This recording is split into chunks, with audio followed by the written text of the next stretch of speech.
Pastor MacArthur. My name is Mark Nielsen. How are you? Good. Thank you, Mark. My question is, in Romans 11:26, Paul says, all Israel will be saved. Who does he mean exactly, as far as we can tell from the scriptures, as who all Israel is? It's pretty clear if you put that together with the whole picture eschatologically. All Israel will be national Israel in the future. In the future. All Israel will be saved at some point. Right now, individual Jews here, there, but as a people, they have not come back to their Messiah. In the future, God will sovereignly save the nation. That will be essentially the Jews collectively as a people will believe in Messiah.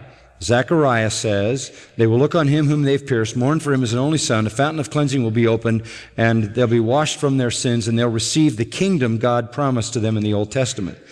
That is after, according to Isaiah, two-thirds of Israel, rebellious, purged in judgment during the time of the tribulation. So two-thirds of Israel, rebellious, purged in judgment. Two-thirds of Israel, rebellious, purged in judgment. Period of time of the tribulation, there's going to be a salvation of national Israel. It encompasses 12,000 from every tribe. They don't know their tribes now. God does know them.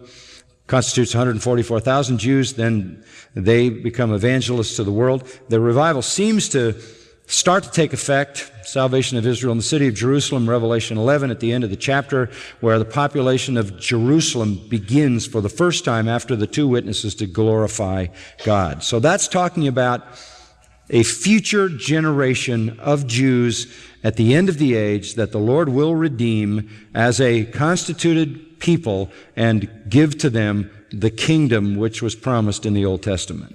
Does that literally mean any Jew who would be alive at that time? Right. Okay, great. Thank you. Mm-hmm. It encompasses 12,000 from every tribe. They don't know their tribes now. God does know them. Constitutes 144,000 Jews. It encompasses 12,000 from every tribe. It encompasses 12,000 from every tribe. Constitutes 144,000 Jews. Constitutes 100. I want to give all the praises and the honor to Yahweh Bahashem, Yahweh Shai Bahashem, Recha HaKodash, and double honors to the elder apostles and the elder bishops of Great Millstone. Also a sincere shalom to you other elders, the Akim, you brethren, you followers of the truth, and let me say shalom to the elect. Okay, I want to go to this video with this guy. He even cut off the comments. So this guy had to been listening to the Israelites, and I'll hit some points to where he went off. Anyway, the video is, who are the all Israel who will be saved? So it's because of the Israelites been bringing this out over and over and over again that now we've managed to force Christians to bring out the truth. Now he says it's all 144,000 Jews, and they refer to as Jews. But actually, Jew is just one tribe. Okay, you have the other tribes. You have 12 tribes of Israel, and Revelation 7 breaks that out.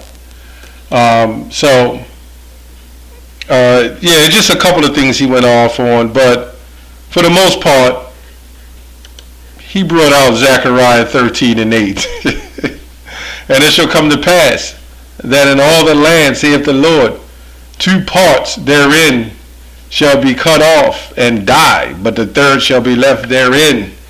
That's the scripture the Israelites brought out. I've never heard a Christian bring that out. They're listening to us. They're following our doctrine, and then they're learning off the doctrine, and then they're coming out and bringing it out like they're deep and like they had it all along. And then they get these seminars and all these people line up. So why would these Christians ask, what does all Israel mean, being saved, if everybody can be delivered? All they have to do is believe on Jesus. So this is an argument that Vocab Malone okay, might want to have with these guys, these Christians. And that's, again, you have to keep coming to the Israelites and trying to correct our doctrine or stump our doctrine. You need to start going to these Christians whom learn from us. Okay, Romans 11:26. And so all Israel shall be saved, as it is written, there shall come out of Zion the deliverer, and shall turn ungodliness from Jacob. Okay? If everybody can be grafted in, and here's that thing again, the whole Israel is spiritual Israelites. See how they make it up as they go along? How are you making that up? Spiritual Israelites. Okay. Good try. Let's see what the scripture says. Deuteronomy 28:64. And it says, let me read another version. Those of you that survive will be scattered into every nation on earth. And you will have to worship stone and wood, idols that never helped you for your ancestors. So let's go to the right version. And the Lord shall scatter thee among all people from one end of the earth even unto the other. And there shalt thou serve other gods. So wait a minute. This seems like a prophecy that would have to fit the people you see today, the majority in the ghettos, right? And across the islands, but mainly in America. This is the prophecy. There's no specific exact timeline, so you have people try to say it's 70 AD. That's it. Now in Deuteronomy 28, some things occurred in 70 AD. And in two-folded, some things also occurred into the 1600s, 1700s, and an example of today. But before the Messiah returns, there will have to be a fitting of the prophecy. So the real people of the Bible, the real biblical people of the Bible, will be worshiping other gods, as this guy said. They'll be following different gods. They'll be worshiping different gods. But then he says they all come back when they're alive. Yeah, ultimately, 2/3 are going to die and they're going to come back as a nation of people and live in the kingdom and rule the kingdom. Negroes, Latinos, and Native Americans mainly. And the ones who may look like other nations, but their lineage goes back to Abraham, Isaac, and Jacob. Let's go to Hebrews 8:8. So I just wanted to touch on this real quick. You know, all Israel will be saved. Okay? He says 2/3 that will be purged. Okay? Anyway, Hebrews 8:8. For finding fault with them, saith the Lord, behold, the days come, saith the Lord, when I will make a new covenant with the house of Israel and with the house of Judah. Okay? The house of Israel coming together, that he will make a new covenant with them. Okay? I don't know how you don't quite get an understanding of that. We broke down the Jew or Greek, male, female, Gentile thing. Okay? As we said before, and I'll keep repeating it, that word Greek means Hellene, which when you look it up, it says non-Jews. That would be Israelites who never accepted being Jews.